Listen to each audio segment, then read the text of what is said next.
بسم الله الحمد لله الثناء لله الصلاة والسلام على رسول الله وبعد.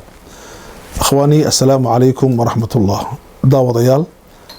وحان إن شاء الله تعالى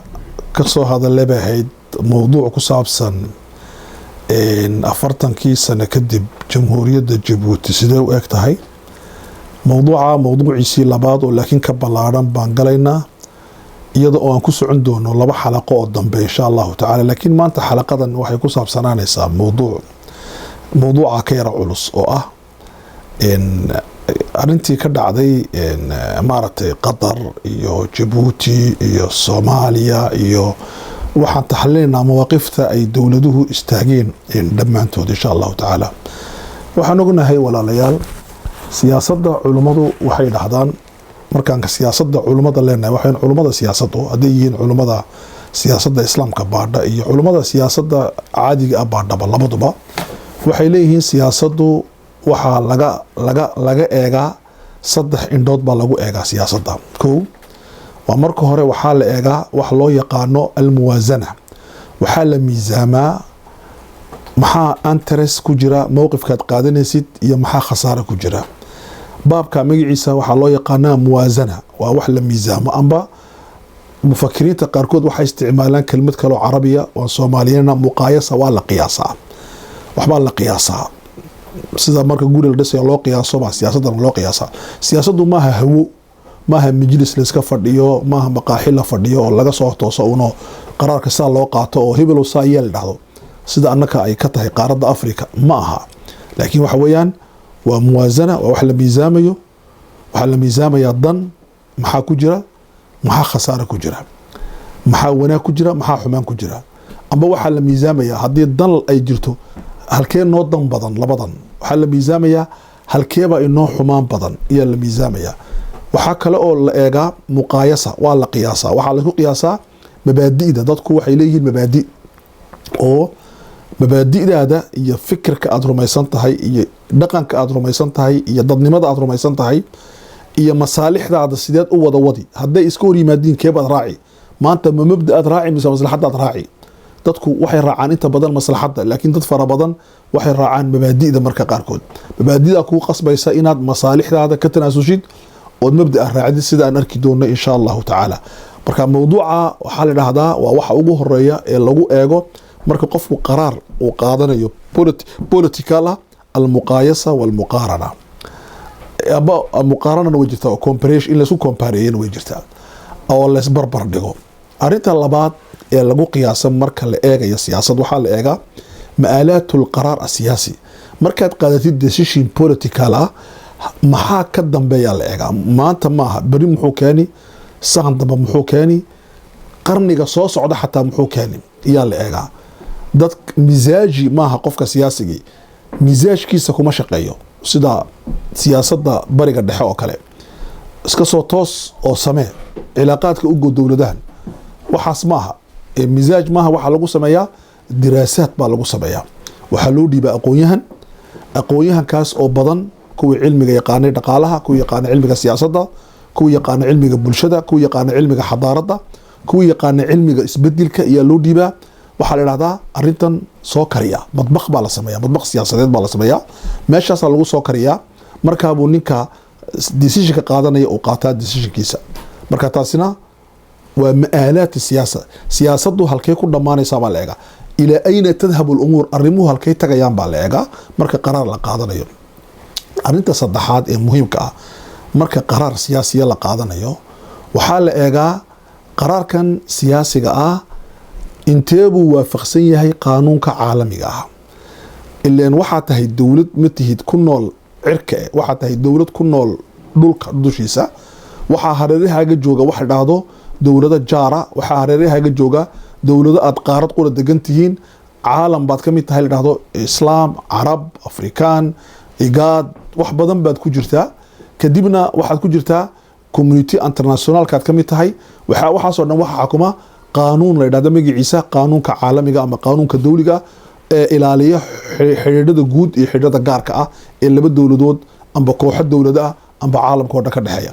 موافق سنية هي قرار كاغو مش موافق سنة إيه إسقى هدنا لا دول دقة صدق ده شيء بالله بعدا marka uu qofka bini aadamkii doonayo inuu qaraar qaato su-aal baan u imananaa iminka hadda walaalayaal horta su-aashaas intaan u iman waxaan jeclahay inaan laba nin oo reer Jabuuti ah oo wanaagsan oo arinta Cali Sabiix ka dhacday biyo la'aanta aadka u xooga badan leh haraadka ummadda haysta gobolka dhan magaalada caasimadda u ah ay Cali Sabiix la dhaahdo oo magaalo ummadeenu in fara badan oo ka tirsan ay ka soo jeedaan ay tahay magaaladaas waxaa ka dhacay haraad aan xad lahayn foolxumadiisana waad aragteen taswiiraha iminkana waad arki karaysiin meesha caynka ay baasha u taalo qof ka hadlay ma jiro gaar ahaan dowladdu kama cudur daaran dadka inay haraad hayaan oo ay biyo la'aan haysato wasiiradii arrimaha ay quseynayeen kamay hadal baarlamaankii magaalada waan ka soo baxnay loo xaday bariga Cali Sabiix waa la ogaa inaan boqolkiiba maxaan ku dhahdaa 80 iyo 100 ay ku badisay laakiin haddana kuwii loo xaday kamaynan hadal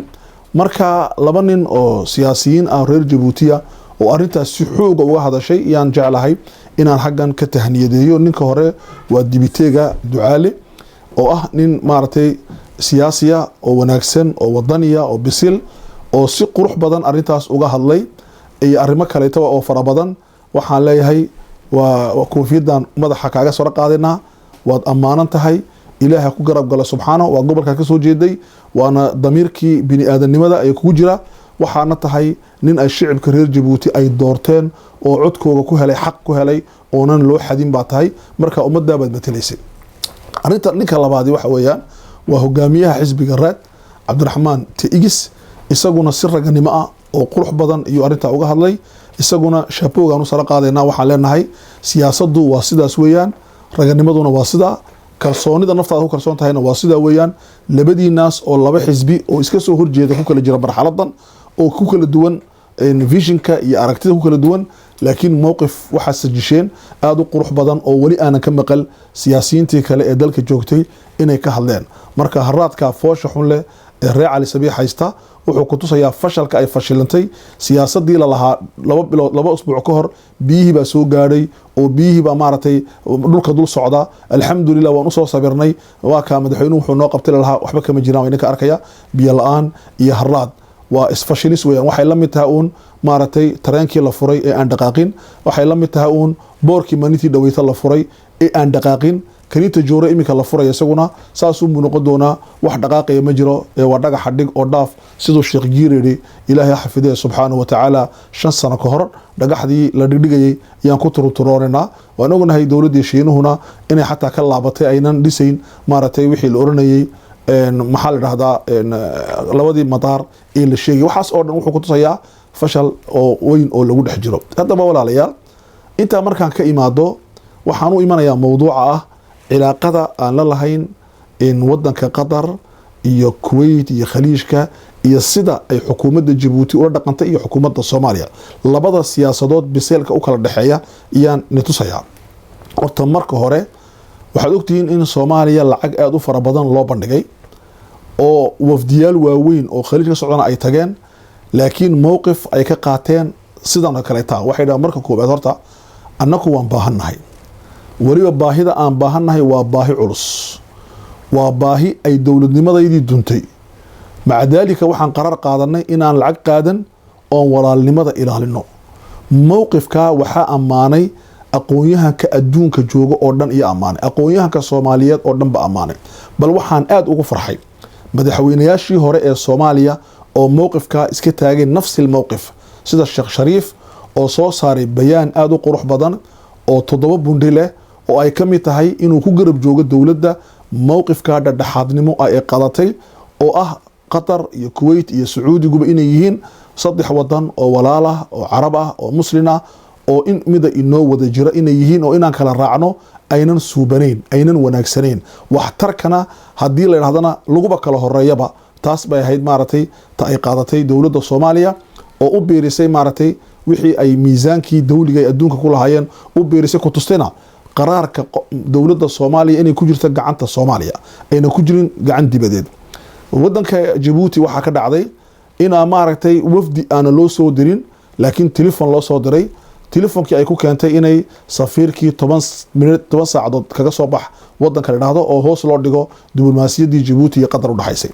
arinta si cilmiga looma diraasin maxaa yeelay arintaas waxa ay leedahay saddex arimood oo halis ah oo siyaasiya kow waxay leedahay dawladda Qatar dhinaca ciidanka Ethiopia ciidanka Eritrea ciidanka Djibouti oo isku horjooga xuduuda waxay keentay ciidanka la dhex fadhiya iyadaana noqotay dawladda inay heshiisiisa ahayd arintaasi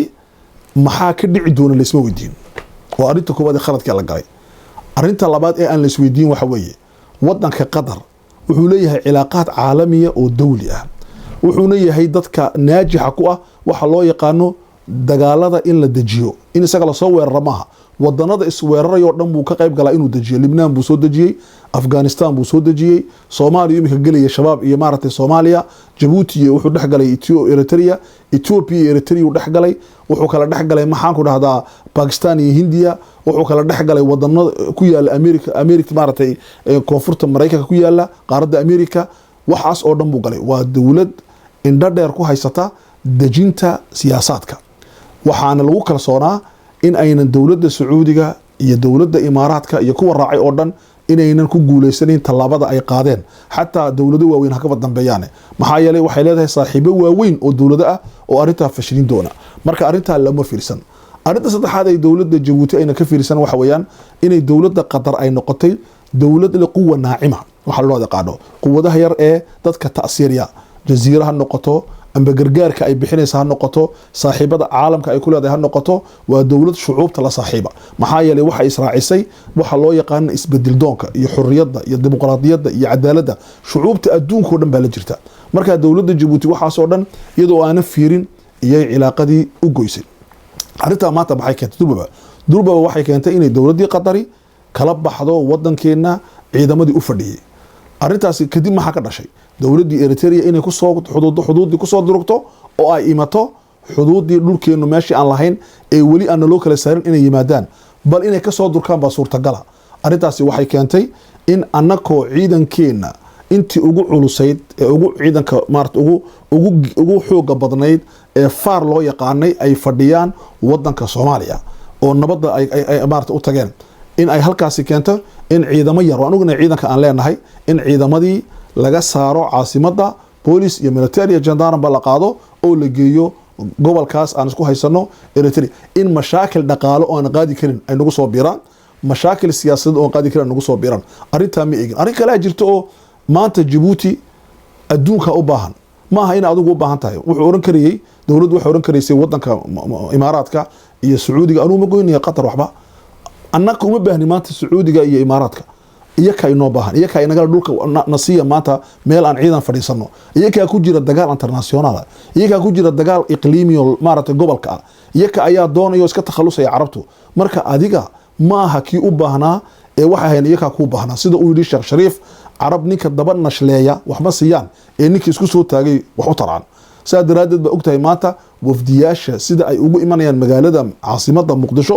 ee loogu baratamaya talaabada ay xukuumadda Soomaaliya ay qaaday adiguna marka ugu horeysa telefoon lagu soo diraba waxa tiri hay maxaa yeelay nin tukaan fadhiyo caraabo dilaala kolba kiida wax badan siyo ka qaadanaya macna kale uu leeyahay ma jirto marka khaladada inta leeg ayaa ka dhacday meeshaasi maanta waxa la leeyahay dagaalkii Qatar lagu hayay marka lagu eego cilmiga political science-ka waxa ku guuleysatay Qatar maxaa yeelay waxa fashiliyay Jarmalkii waxa fashiliyay Shiinihii waxa fashiliyay Ruushkii waxa fashiliyay Faransiiskii waxa fashiliyay Belgiigii waxa fashiliyay dawladii Scandinavian waxa fashiliyay Afrika gobolka aan ka tirsanay anagu Djibouti ka bitay Soomaaliya way diiday Ethiopia dhadhaxaad bay noqotay Suudaan dhadhaxaad bay noqotay Kenya dhadhaxaad bay ka noqotay marka waxa weeyaan حتى كونفورت السودان أريد أن نحط بكرة نقطة ودك قرى راعي جيبوت النقطة مركا حتى إيجادك يا كده بحني وحن كلام كده بحني أفريقيا دور وطن بقى وياري أو موقف كنا قاطع أنتي كلا تردن ويديدين وضنا دي عرب تردن وحن مصر هين هي مارتي خفتر ما ليبي ما حكمه واني ويان هي مارتي يمن نك حكومة ماشى فرديو ودك أنا فردينو ده السعودي ومشارسيو مويانا wax kale oo qararka qaata ma jiro maqribkii oo dhan Mauritania marka laga reebo way diideen Maroc Algeria Tunisia wadanadii culusaa oo dhan way diideen wadanadii kale ee carabtaha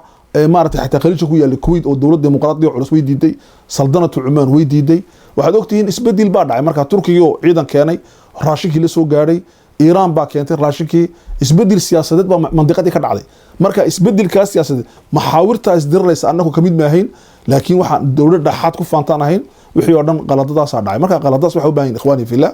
in ay dowladda Djibouti hadday gudaha ku khaldamaysana waxaa ka sii daray inay dibadda ku khaldamayso waxa weeyaan cadow badan bay wadankeena u sameynaysaa waxay u soo jiidanaysaa indho fara badan waxaad ogtihiin meeshan la yidhaahdo mujamaca la yidhaahdo ee ku faanto dowladda Djibouti ee Kuwait baa dhisay dhacdo xaqiiqada inay sheegayaa anu waan ogahay Kuwait waxa ka dhisay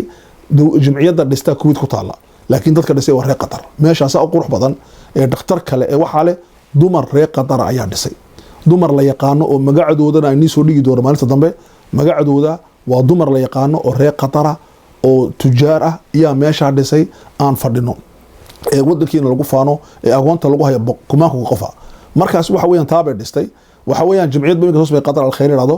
waxaad ogtihiin cilaaqaadka ay dawladdu la lahayd ee dhinaca amniga iyo siyaasadda oo heer sare iyaduna mareysay waxaas oo dhan waxa lagu dumiyay qaraar yar oo macna uu leeyahay ayna jirin karti baan u lahayn inaan Sacuudiyana saaxiib lahaano Qatarna la saaxiib ahaano Kuwaitna la saaxiib ahaano Carabtana oo dhan la saaxiib ahaano maxaa yeelay annaka waxay noo yihiin wax qudhatay annaka shalay toole imaaraadku cilaaqada noo jartay oo ay naga joojisay inaan Dubai tagno uma baahnaan بديل كلام هلي كريني دجال كنا واحد كبدا واحد دوبي لعب هذا سواء ويان واحد لفرة يا مارة بار عم بدي كل هذا حمد الدولي ولا برتبي دونا دوبي الدولي مركز دجال دقالو سياسة دي وضنا دي كل حجران يان أنك أنا مارة هلنا أن كل هين جيل أن كل هين أورنا أن كل هين أيان دحض بالنا واحد باتو إنك سو قاعد ما هنا واحد وناقو إنك سو قاعد مجرو مركز واحد أوبا هانت مركز سياسة قرك القاضنيو صد حدي شيء عن صور شيء كمن علنيو رمضان كريم رمضان مبارك تقبل الله منا ومنكم صالح الأعمال وحي نوحي دون حلقات دي أحيد مارتي أنك هالليني تضبية لباتك جون ومأمنين دو النسوغا السلام عليكم ورحمة الله وبركاته